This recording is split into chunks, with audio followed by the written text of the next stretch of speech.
Admit it. The Strange Tale of Depsey the Rabbit. Chapter 12. Visions. The ink bottle sat on Chuck's kitchen table like a dark star, its purple-black contents moving with their own slow current. The leather case that had contained it lay open beside stacks of evidence, photographs from Detective Bones's files, Chuck's frantic notes about broadcasting technology, Lucy's careful observations about their missing friend. "We shouldn't have taken it," Lucy murmured, her porcelain surface reflecting the afternoon light streaming through Chuck's apartment windows. "This feels like stealing." Chuck adjusted his black bowler hat nervously. "It's not stealing if we're trying to help him. Besides, Detective Bones said we could examine anything that might explain Depsey's behavior." He glanced at the other items they'd discovered in Depsey's secret compartment. An old film projector that looked like it had been modified with components that didn't belong to any cartoon technology Chuck recognized, and a small toy robot whose eyes occasionally flickered with dim light, despite having no visible power source. But even as he spoke, Chuck's scientific curiosity warred with a growing sense of unease. The ink moved wrong, not with the simple flow of liquid, but with purpose, as if it were reaching toward the other objects on the table. "Look at how it swirls," Chuck observed, leaning closer. "It's not responding to temperature or motion. It's like it's aware." As if responding to his words, the toy robot's eyes flickered brighter for a moment, and the film projector made a soft clicking sound, despite being unplugged from any power source. Lucy's crown glinted as she shook her head. "That's impossible.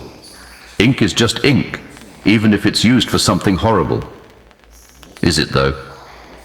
Chuck pulled out his magnifying glass, the same one he'd used for investigating broadcasting equipment patterns.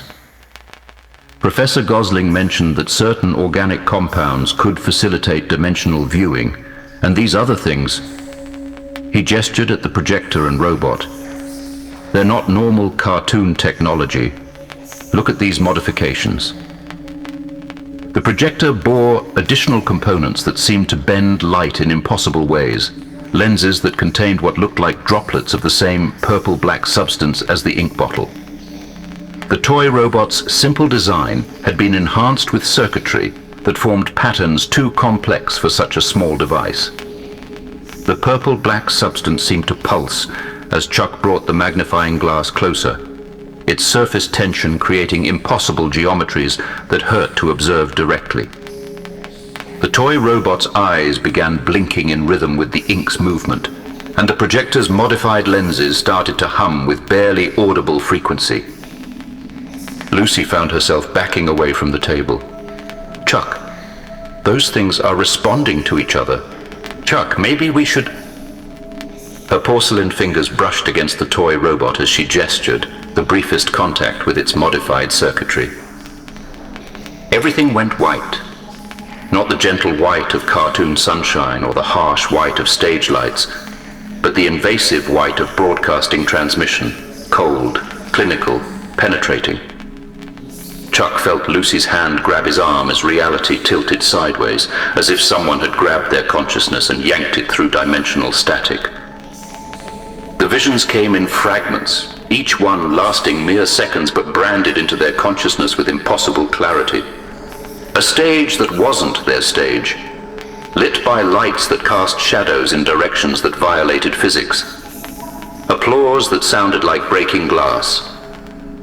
Hands, their own hands, reaching for something just beyond their grasp, while voices chanted words in languages that predated meaning. A smile too wide, teeth too sharp, eyes that reflected red light from sources that didn't exist. Laughter, but mechanical, precise, timed to intervals that suggested machinery rather than joy. A mechanical whirring sound like film running through a projector. But the images being projected exist only in the space between frames. Tiny lights blinking in patterns that suggest communication, but in a language designed for minds that don't think in words. Screens, endless screens, reflecting faces that watched with attention so focused it burned. The sound of gears turning inside something too small to contain gears. Blue light pulsing through darkness, calling to something deep and hungry. Transmitted through technology that shouldn't exist. A projector beam cutting through darkness. But instead of showing images on a screen, it's showing reality onto reality. Something that might have been porcelain cracking under pressure that came from inside rather than outside. A voice speaking with familiar inflection, but wrong intent. Welcome to your... before cutting to static. Surgical instruments that moved with their own volition, operated by hands that cast no shadows.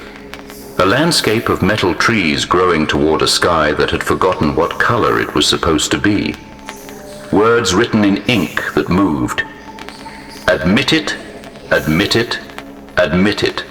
Repeating until the phrase lost all meaning except as incantation. Faces of authority figures, teachers, parents, officials, nodding approval at something happening just off screen that made the innocent weep.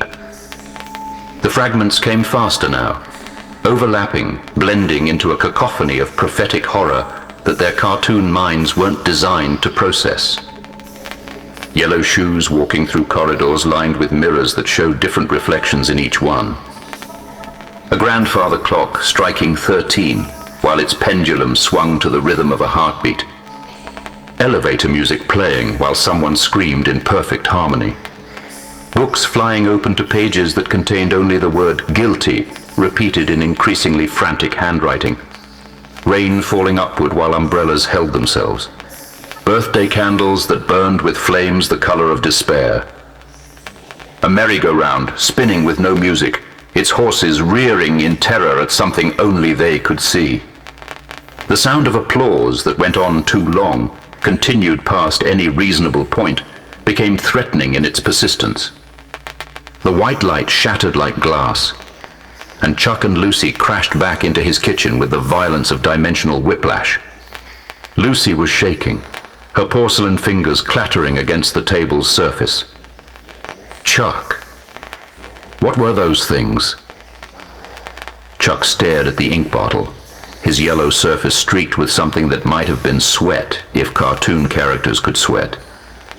I think they were fragments of something, but I can't tell if it was past or future or something else entirely. Those images, Lucy's voice came out as barely a whisper. They felt so real, but they didn't make sense, like pieces of different puzzles mixed together. Chuck forced himself to pick up his pencil, his hands trembling as he began sketching what he could remember. Each image felt like trying to draw smoke. The harder he focused, the more it slipped away. On the table, the toy robot's eyes had gone dark, and the film projector sat silent, but Chuck could swear he still heard the faint sound of gears turning. "We have to record something," he said, his perpetual smile wavering for the first time in years. "Even if we can't understand what we saw. That equipment, it's not just decoration, it's functional. Chuck, what if we're not supposed to see these things? What if this ink and those devices show things that aren't meant to be seen?" Chuck paused his frantic sketching, staring at the three objects that had somehow worked together to deliver such incomprehensible knowledge. Then maybe that's exactly why we need to understand them. That projector, the robot, the ink, they're connected somehow. They're like a viewing system. But even as he spoke, the fragments were already beginning to fade, leaving behind only emotional residue. Terror, confusion, and the unsettling certainty that they had witnessed something that would eventually make terrible sense. The three objects sat on the table: ink bottle, modified projector, and toy robot. Their combined presence creating a field of wrongness that made the air itself feel heavy with potential.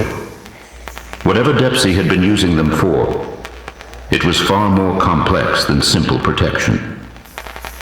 And somewhere in the back of Chuck's scientific mind, a terrible thought was beginning to form.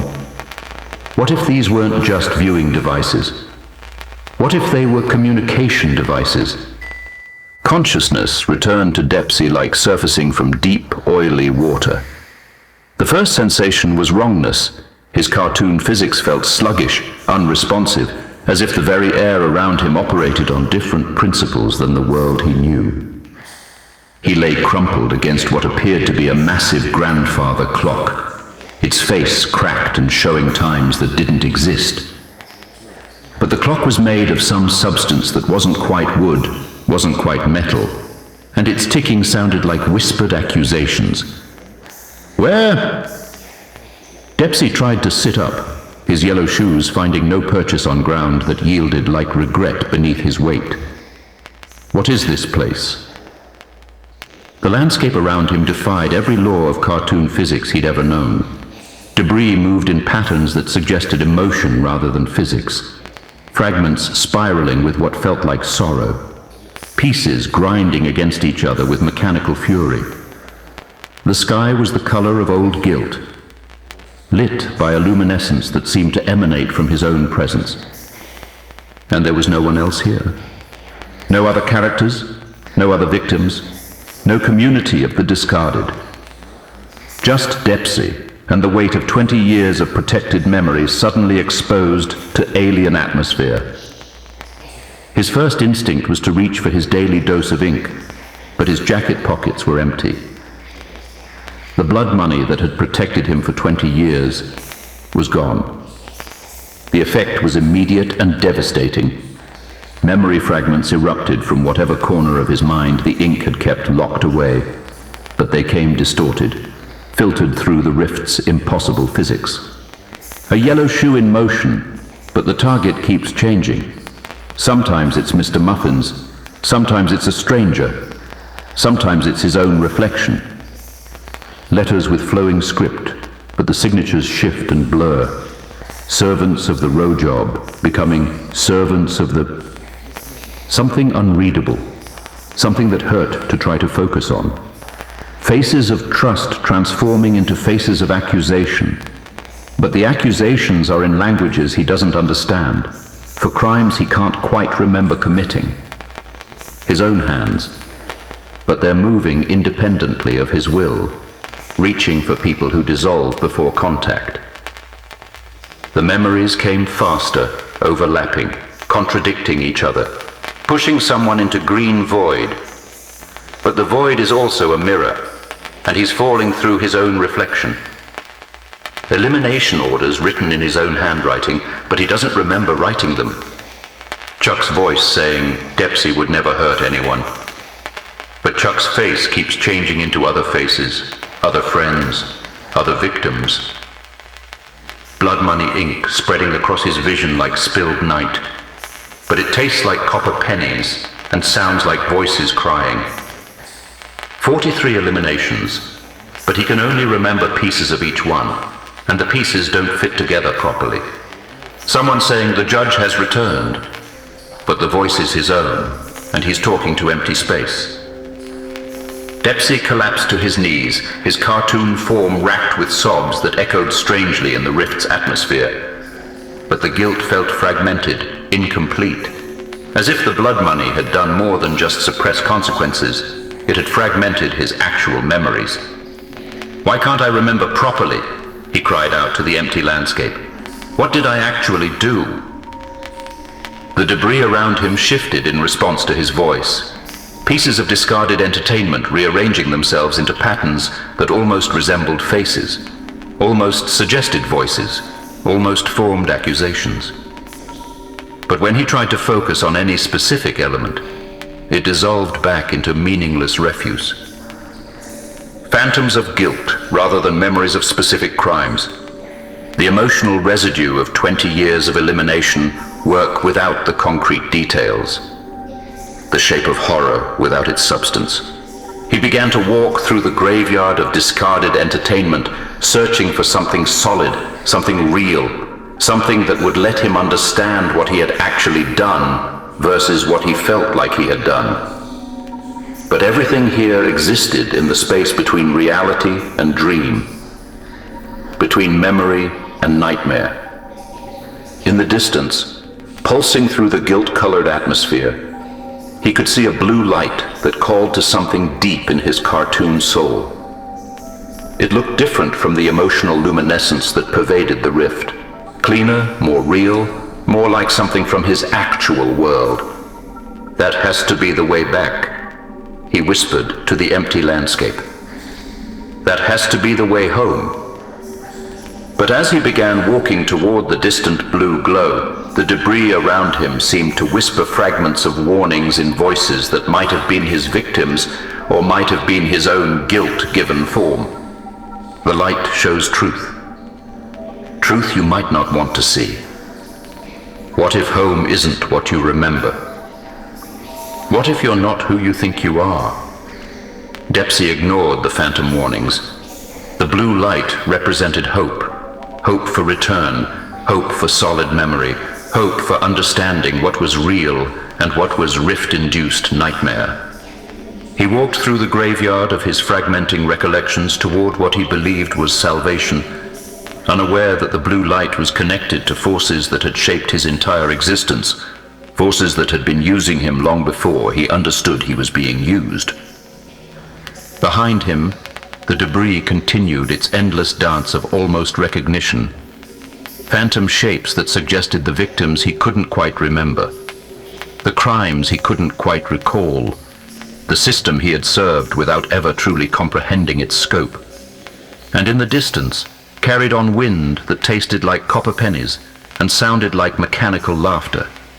Something that might have been soulless, haunted singing echoed through the rift, with frequencies that bypassed the ears and went straight to the guilt centers of the brain.